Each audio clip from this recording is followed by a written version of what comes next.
हर हर महादेव, घर घर महादेव, माता पार्वती की जय हो। आज मैं आप लोगों को बहुत ही सुंदर शिव चर्चा की कहानी लेकर के आई हूँ।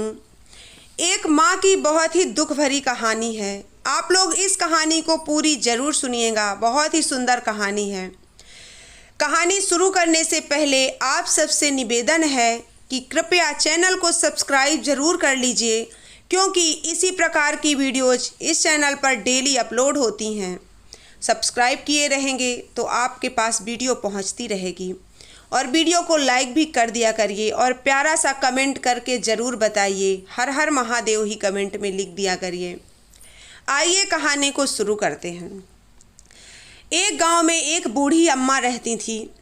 उनके एक बेटा था। जब एक बेटा था, सपने भी बड़े बड़े थे कि एक बेटा है, ऐसा करेंगे, ऐसी जगह शादी करेंगे, ऐसा उसका लालन पालन करेंगे।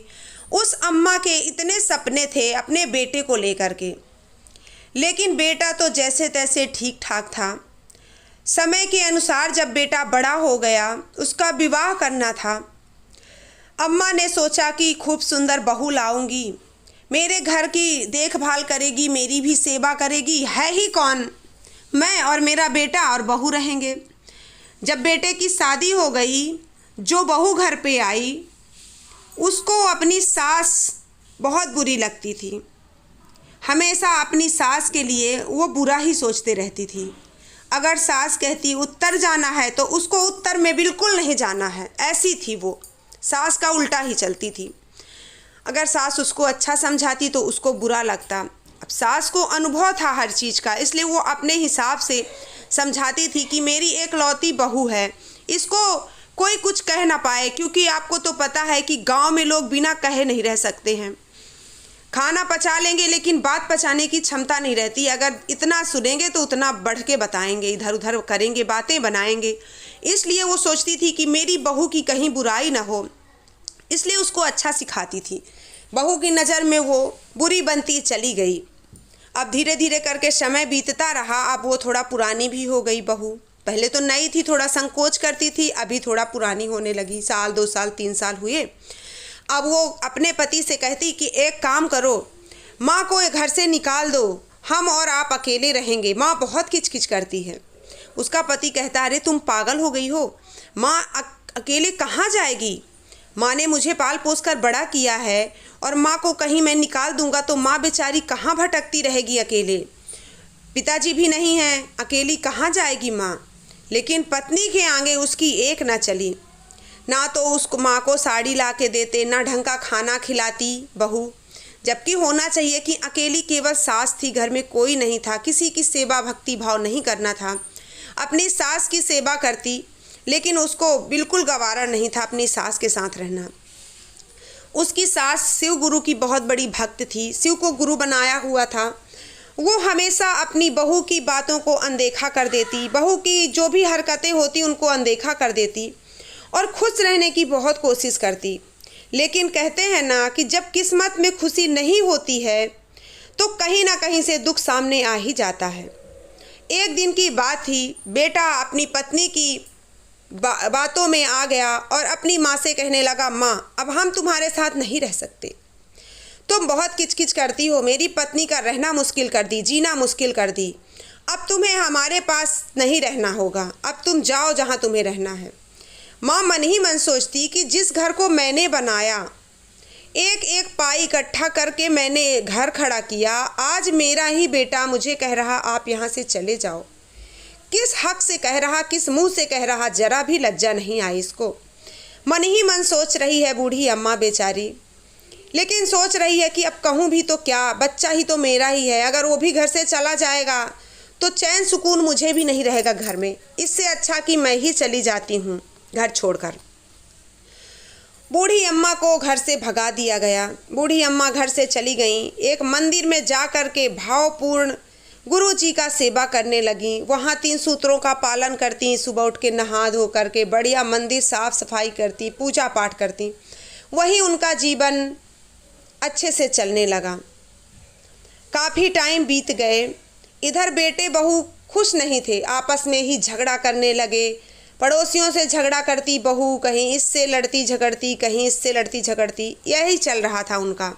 माँ तो चली गई, लेकिन माँ के साथ घर की रौनक भी चली गई थी, क्योंकि घर में बुजुर्गों के रहने से रौनक होती है, और घर में जब माँ ही नहीं है तो कैसे घर की रौनक रहेगी। अब घर में दोनों पति पत्नी थे, थोड़ी बात में लड़ाई झगड़ा होने लगता, इधर गुस्साए बैठे हैं, उधर मुंह फुलाए बैठे हैं। काफ़ी दिन बीत गए। जब काफ़ी टाइम बीत गया, अब माँ भी बेचारी बूढ़ी हो चुकी थी। एक दिन माँ की सांसें टूट गई, माँ मर गई उसकी। जब माँ मर गई तो सारे गांव में खबर फैल गई कि अरे जो मंदिर में वो अम्मा रहती थी उनका तो निधन हो गया। जब बेटे ने सुना तो एकदम से कलीजा तो पसीज गया कि वो मेरी माँ थी। लेकिन करता क्या, गुनाह तो ऐसा उसने किया था कि मरी माँ के सामने जाने में भी उसको लज्जा आ रही थी, क्योंकि उसने ऐसा काम ही किया था। धिक्कार था, अकेला था, एक माँ को ना पाल सका, एक माँ को दो रोटी नहीं दे सका, अपनी पत्नी के खिलाफ नहीं जा सका, अपनी पत्नी की बातों में आकर के अपनी ही माँ को घर से भगा दिया। ये कहाँ का न्याय था। भगवान सब देखते हैं, भगवान के घर में देर है अंधेर नहीं। जब माँ मर गई तो पहुँचा माँ के लिए कफन लेकर के।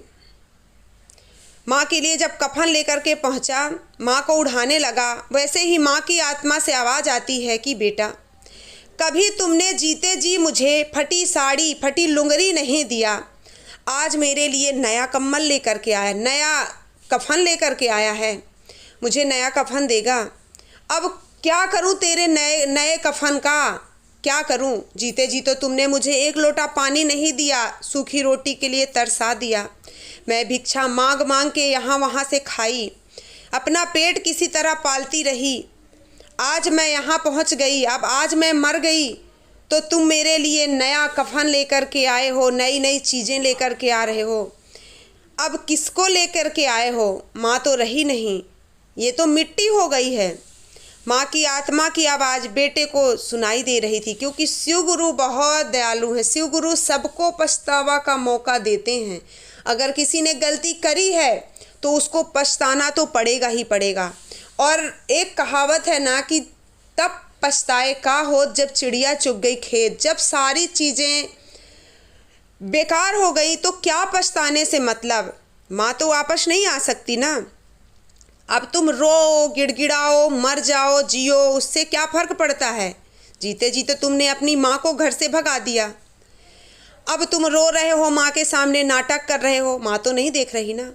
माँ तो जीते जी अपने आंसू बहाते चली गई, लेकिन अपने बच्चे के लिए कभी उसने ऐसा नहीं कहा कि मेरा बच्चा दुखी रहे। हमेशा शिव गुरु से विनती करती रही कि हे शिव गुरु, मेरा बेटा जहाँ भी रहे बस खुश रहे। हमेशा माँ की यही दुआ होती थी। अब बेटा रोए जा रहा, माँ के सामने रोए जा रहा, गांव भर में थू थू हो रही है। बहू आती है, बहू भी बैठ कर के रोती है। रोती क्या है, नाटक ही करती है, क्योंकि जब जीते जी माँ उसको नहीं भाई तो मर के वो क्या ही भाएगी। लेकिन सोच रही थी कि नहीं रोऊंगी तो गांव के लोग क्या कहेंगे। लेकिन उसको क्या टेंशन, क्या चिंता गांव के लोगों की। गांव के लोगों की परवाह होती तो उस दिन जब उसने माँ को घर से निकाला था, उस दिन उसको जरा से भी अफसोस तो होना चाहिए था ना। नहीं हुआ, और ना ही कभी होता। ऐसे लोगों को अफसोस नहीं होता है, वो सिर्फ अपने लिए सोचते हैं। जब माँ को चलाने लगे, बच्चे के मुंह से एक ही आवाज़ आती थी कि माँ अगर आप वापस आ जाएं तो मैं आपको अच्छे से रखूँगा। पछताए जा रहा था, रोए जा रहा था सर पीट पीट के, लेकिन माँ वापस नहीं आने वाली थी। शिव गुरु का ऐसा हुआ कि ना तो उनको कोई औलाद हुई, ना ही उनका घर आगे बढ़ा। माँ को दुख देना मतलब भगवान को दुख देना है। भगवान तो एक बार माफ़ भी कर देते हैं, लेकिन अगर आपने माँ को दुखी किया है तो भगवान नहीं माफ़ करता है। ऐसे आ गए सड़क पे कि खुद ही भीख मांगने की ज़रूरत पड़ने लगी। अब सोचने लगे कि हमने माँ से गलती की है, माँ को भगाकर घर से बहुत बड़ी गलती की है। अब हम क्या करें कि हमारा जीवन सुधर जाए। शिव गुरु तो फंसे थे बीच मझधार में, क्योंकि उनको माँ का बदला भी लेना था, और माँ जिसने विनती करी थी कि मेरा बेटा जब तक जिए खुशहाल जीवन जिए, उसमें भी फंसे हुए थे शिव गुरु। कि माँ की पुकार थी, माँ की आत्मा की आवाज़ थी कि मेरा बेटा जहाँ भी रहे खुश रहे। शिव गुरु ने सोचा अब कुछ नहीं, अब तो ये पछता चुका, रो चुका, गिड़गिड़ा चुका, भीख मांग चुका, रोड पे आ गया है, अब इसको एक औलाद दे देते हैं। जब औलाद शिव गुरु ने उसको एक बेटा दे दिया, बहुत सुंदर बेटा था। बेटा कुछ समय बड़ा हुआ, जब वो काफ़ी साल का हो गया, वो भी कहने लगा अपनी माँ से, माँ, कुछ भी माँ कहती तुरंत उसका पलटकर जवाब देता। माँ अगर अच्छा सिखाती, माँ कहती पूरब में जाना है तो वो पूरब में बिल्कुल नहीं जाता था, बिल्कुल माँ के अपोजिट चलता था। वही चीज़ें उसको याद आने लगी कि कैसे मैंने अपनी सासू माँ का दिल दुखाया था, कैसे मैं अपनी सास की बात के खिलाफ जाती थी, उनको घर से निकाला। मुझे लगता है अब मेरे साथ भी वही होने वाला है। उसने क्या किया, शिव गुरु को अपना गुरु बनाया। शिव गुरु से कहने लगी, हे शिव गुरु, मुझे माफ़ कर दीजिए, मैं पछता तो रही हूँ इतने सालों से, आपने अभी तक मुझे माफ़ नहीं किया। अगर मेरा बेटा मुझे घर से निकाल देगा या कि वो घर छोड़कर चला जाएगा तो मैं तो वैसे भी जीते जी मर ही रही हूँ। जब से मेरी सासू माँ मरी हैं तब से मैं मर ही रही हूँ, जीते जी पछतावा की आग में झुलस रही हूँ, और अगर मेरा बेटा मुझे छोड़ दिया तो मैं बिल्कुल मर जाऊँगी। शिव गुरु ने ऐसी दया दिखाई कि उसका बेटा अच्छा हो गया और अपने माँ बाप की सेवा करने लगा और अच्छे से रहने लगा। ये शिव गुरु की कृपा थी, जो उस बूढ़ी अम्मा ने हर बार यही मन्नत मांगी थी कि मेरा बेटा खुश रहे, इसीलिए शिव गुरु ने उनको माफ़ कर दिया, उनका जीवन अच्छे से चलने लगा।